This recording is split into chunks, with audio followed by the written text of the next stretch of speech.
It's strange that no one talked about a massive data leak that happened earlier this year. It was nicknamed White Leaks, and it was about a white supremacist dating site called whitedate.net. The site was also called the Tinder for Nazis. An anonymous anarchist researcher named Martha Root managed to break into not just White Date, but also its sister platforms, White Child, which focused on family and ancestry, and White Deal, a networking site for white professionals. By the end of it, she had pulled more than 100 gigabytes of data, including info from over 8,000 user accounts. The leak exposed personal details and made it obvious just how sloppy and insecure these far-right platforms really were. Whitedate.net had been around since 2017 and was run by a German woman using the alias Liv Heide connected to the name Christian H. The site marketed itself as a place for Europeans seeking tribal love, which was about as subtle as you'd expect. It openly catered to white nationalists, neo-Nazis, and alt-right users, pushing ideas about racial purity, strict gender roles, great replacement theory, all that good stuff. Root spent months inside the platforms watching how people interacted to map out the user base. At one point, she even used AI chatbots to talk to male users. Some of them apparently got emotionally attached, not realizing they were talking to a software. The whole thing ended in a very spectacular, very chaotic way in December 2025 at the Chaos Communication Congress in Hamburg, where Root showed up dressed as the Pink Power Ranger, revealed what she'd found, and then deleted the sites, backups, and email accounts live on stage.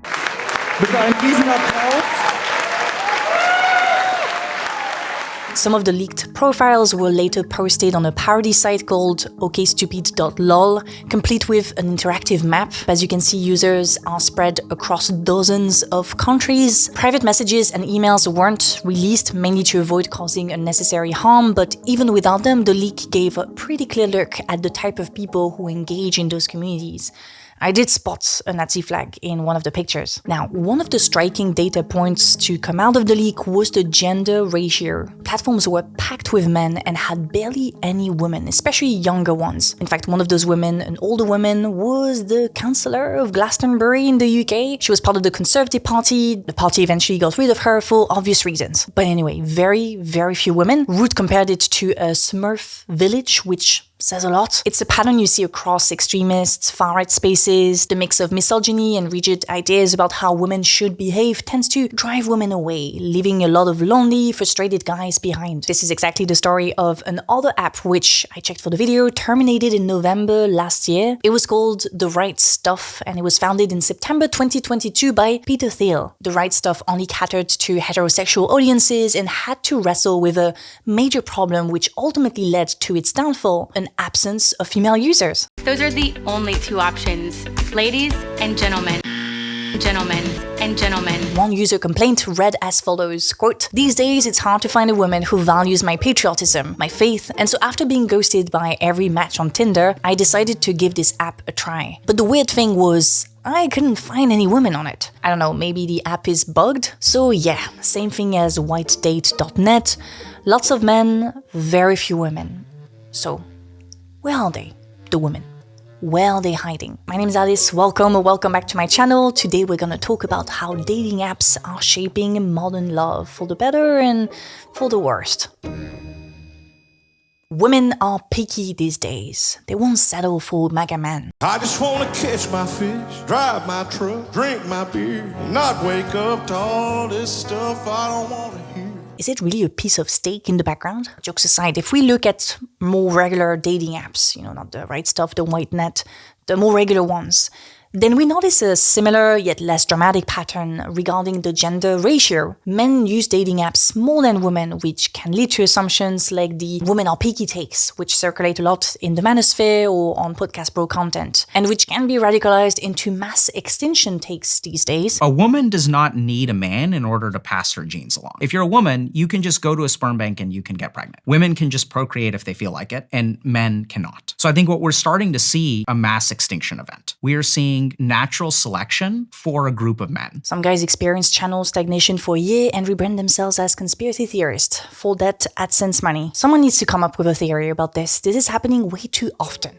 Anyway, The way we talk about relationships now is heavily influenced by our use of dating apps. And those things aren't neutral. They are technologies shaped to maximize profit while giving you a decent enough experience that you're willing to stay and suffer a little bit longer. I refer to them as technologies because I don't think they create the problems we experience in dating. Rather, they magnify, they filter, or they reshape those problems in the internet age. It's fair to say that those technologies are super powerful now. They work with AI and algorithms, but they are far from being new. Dating services have existed for a hell of a time. And by hell of a time, I mean the goddamn French Revolution. You remember the guillotine, the end of nobles' privileges, the liberalization of society, all that good stuff. People were ready to have fun and fuck around, quite literally. I'm not joking. Less than 2 years after the revolution, just before divorce was made legal, the first dating newsletter was launched. Its name was wild. It was called Hymen. The Hymen's newsletter, secretly delivered to your door every month. What a name for the ancestor of Tinder. So yeah, the newsletter was released monthly. Men were asked to pay 4 francs, the currency we had in France before the euro, and only 2 francs for women. So a men's tax 100%.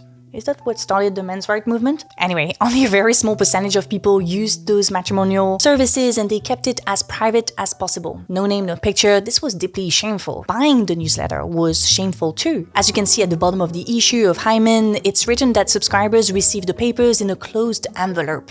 We're so far away from the Hymen days today. Even the mayor of New York publicly shared that he met his wife on Hinge, and yet it would be wrong to think that privacy doesn't matter anymore. If you think in terms of regular people, heterosexual relationships like Zoran and Rama, then yeah, not shameful. However, if your pastime is going to mega events and taking family pictures with fascist flags, you might want a little app for yourself, right? That's what White Date and the Right Stuff were made for. The privacy element is key here. That's why the public deletion of White Date and the reveal of the names and location of people using the website was so dramatic. The social stigma around being a neo-Nazi is still a thing, especially for average people with normal jobs and lives, and that's a good thing. That's healthy social stigma. We need more of that social stigma in society right now. However, there are other forms of social stigma that the privacy of dating apps allow people to avoid. One of them is the stigma of the whore.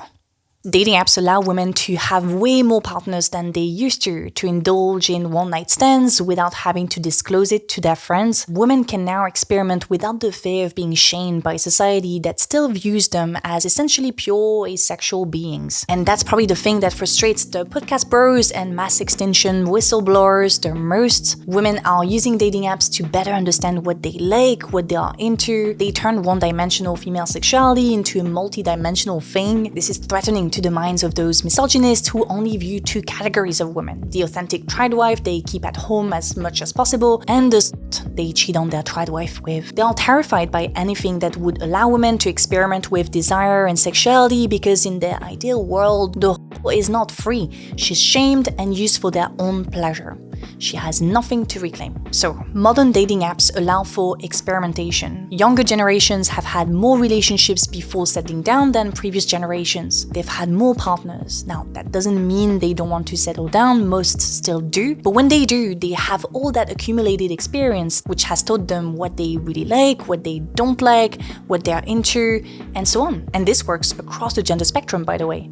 Everyone is gaining experience. Everyone is hearing about their friends' experiences and learning from them too. We're just so much more knowledgeable on those things, and I find it hard to look at this and think this is a bad thing. However, it's still important to acknowledge the inequalities in terms of who gets to experiment and who doesn't. It's impossible to theorize about modern love without taking into account the nature of dating apps. As we said earlier, these things aren't neutral. The fact that dating apps have a gender imbalance is, I think, essential to understanding our dating cynicism. It's from this imbalance that the women are picky discourse emerges and is answered on the other side by a women aren't picky, men just need to step up. I used to strongly believe that actually men need to step up, and I still agree, to be honest. Not a day passes without me noticing a sexist comment, behavior, weaponized incompetence, boys club behavior, or whatnot. Like, a lot of men need to step up. And yet, that cannot be the end of the conversation. I don't want us to get stuck into reacting to misogynists, women's pickiness discourse, because That's exactly what they want from us. They want to get us stuck in that shitty gender war discourse and drag as many men as possible in their misery. It's pathetic, really, and it all ties back to the gender imbalance on dating app. At least that's my take. It's easier to blame women's pickiness than dating apps. It's easier to blame women than corporations. Am I right? So I made some calculations based on the data Root released and came to the conclusion that the experience of a guy on White Date is equivalent to living in a society where for every woman you have 6 men. I then calculated what it would be like on Tinder. It's around 3 men per woman. Hinge is 1.7 men per woman. Now I know it's hard for us to imagine what that actually feels like, but there is a place on Earth experiencing just that. That place is called China. But if you really want to drink decent soup, you have to come to China. It has 30 million extra men due to the one-child policy that ran from 1979 to 2015. It means that China is close to the experience of being on Hinge in terms of gender imbalance. 30 million extra men sounds insane, but keep in mind that China is a big country. So I discovered this fact by coming across this documentary by the New York Times titled How to Find a Date in a Country with 30 Million Extra Men. It also appeared to me as Only the Lonely. It's really tapping into our contemporary discourse around male loneliness. Clickbait title has been turned on. Who am I to criticize? I do indulge in a little bit of clickbait every now and then. However, I do want to look at this documentary with you because it's honestly very interesting. It takes the things we've been saying in the first part to a completely new level. So the documentary tells us the story of working class 27-year-old searching for a romantic partner despite the gender imbalance. Wu and other young men join a training program with a dating coach who teaches them how to interact with women, how to look good in pictures, and eventually asks them to go in public and talk to random women, a strategy that is very popular in pickup artist circles, yet not efficient at all, as it comes across as harassment for women and leads to chain rejections on the guy's end, which can then lead to deeper resentment towards women. The loneliness and humiliation is visually accentuated in the documentary in a way that almost distorts its premise or title. In fact, in the second half of the doc, we show our guys in dense urban areas surrounded by women, when the reality presented to us at the very beginning of the documentary is a scarcity of women and surplus of men. Now that moment obviously caught my attention and made me realize how misleading the title and framework were. While there is a male surplus at the level of the country, big cities like Beijing, Shanghai, and Shenzhen actually have a female surplus. This leads to a trend of leftover men, as they're called, in rural areas and leftover women in urban areas. Many Chinese women leave rural areas for better education and job opportunities in cities. This phenomenon is common to all globalized countries and it's not even limited to women. Men do it too. Wu, for example, grew up in the countryside but works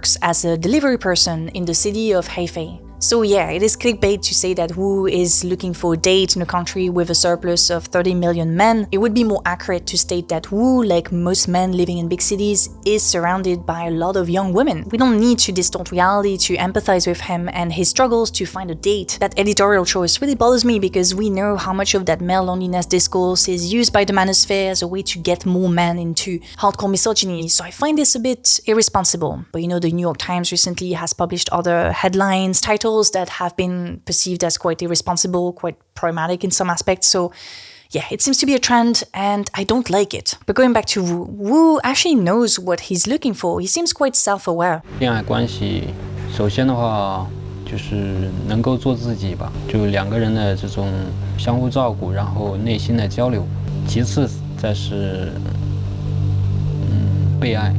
This distortion of reality operated by the New York Times is not just irresponsible, it also prevents us from assessing the reasons why we have this situation. The framing makes it seem that Wu's unhappiness and loneliness is the result of not finding a girlfriend, and therefore finding a girlfriend is the solution to all his problems. However, at various moments in the documentary, we see that Wu works very long hours for a small pay, that his job as a delivery person is very isolating, or that he still lives with his mother and sister. He says that his loneliness stretches back to his childhood lived in poverty with a father that wouldn't communicate much about feelings and emotions with him. His childhood is also marked by witnessing the abandonment of baby girls because of the one-child policy, which affected his generation very harshly. The abundance of women in the documentary make it difficult for us to think about the women that are missing or that were sent abroad. These are the stories that will never be told. It becomes more visible there in the countryside where the male surplus is strong. That's where Chinese men find themselves in a situation situation similar to that of young men on dating apps, and yet it's impossible for them to blame it on the women. Who comes from the countryside, who knows those realities, says at some point in the documentary that, quote, he has to accept his reality.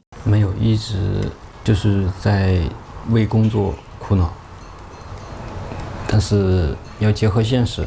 The reality being that the government decided to sacrifice generations of women to save its economy, to ensure that China could, like most global powers, develop its middle class and reclaim its economic sovereignty after a century of Western imperialism. I want to stress that as well. The one-child policy ended in 2015, and in recent years, the Chinese government has enacted policies that do the exact opposite. You see, as wealth inequalities grow, rural women who were the primary victims of the one-child policy now worry about the cost of raising children, which goes against the interest of the government, relying on them to boost the birth rate. That's why it announced in early 2024 a policy to strengthen reproductive support in rural villages. Yet this gesture of support hardly counterbalances the economic pressure of raising kids and Chinese women's desire to liberate themselves from family life. Now, the reason why I wanted to look at this documentary is precisely to show that the way we tell a story matters. Telling the story of Wu through the lens of him looking for a date, through the lens of male loneliness due to a significant surplus, is different from telling the story of Wu, a working-class gig economy worker searching for connection in a city full of women making their way in a society that did not want them. Similarly, telling the story of Western men through the lens of loneliness stemming from significant male surpluses on dating apps is different from telling the story of all of us grappling with increasing economic pressures, navigating a patriarchal system that constrains us all to various degrees, and using profit-motivating dating services as the last resort for human connection. The first story, centering gender, the gender wars, men loneliness and women's peakiness,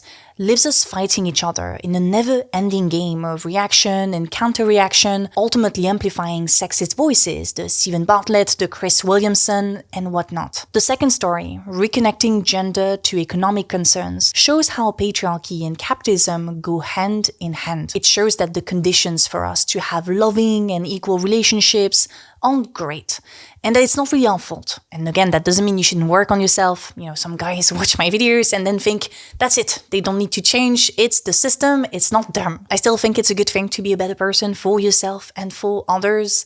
Like, if you're on a dating platform with no or barely any women on it, maybe that's a sign that you need to reconsider your ideas and values. But what I wish for us all really, and I feel like the story of Wu perfectly exemplifies that, is to fight to ensure we all have the time, the stability and resources to be better people for each other, better friends, better partners. I know this sounds cute and all, but you know too well that this requires some pretty drastic changes. Anyway, you've had enough of me for today, but I can guarantee that you'll start missing me again in 10 days approximately, so I would advise clicking on that subscribe button if it's not already done. It's also highly recommended to hype by clicking on the 3 little buttons under the video. If you don't have enough of me already, you can also check my Patreon. On Patreons, we have some exclusive content, monthly favorites, Discord chat, live stream, etc. So you can go on there. I'll put a link to that in the description box. Big thank you to my patrons, and a special thank to top tier patrons: Shunak Batakaria, Cbev, Jose Bailey, Nofal Shemari, Fred, Hongxing Wan, Paul Louis Agenot, Patrick Button, Jeff Lee, Hayab Matin,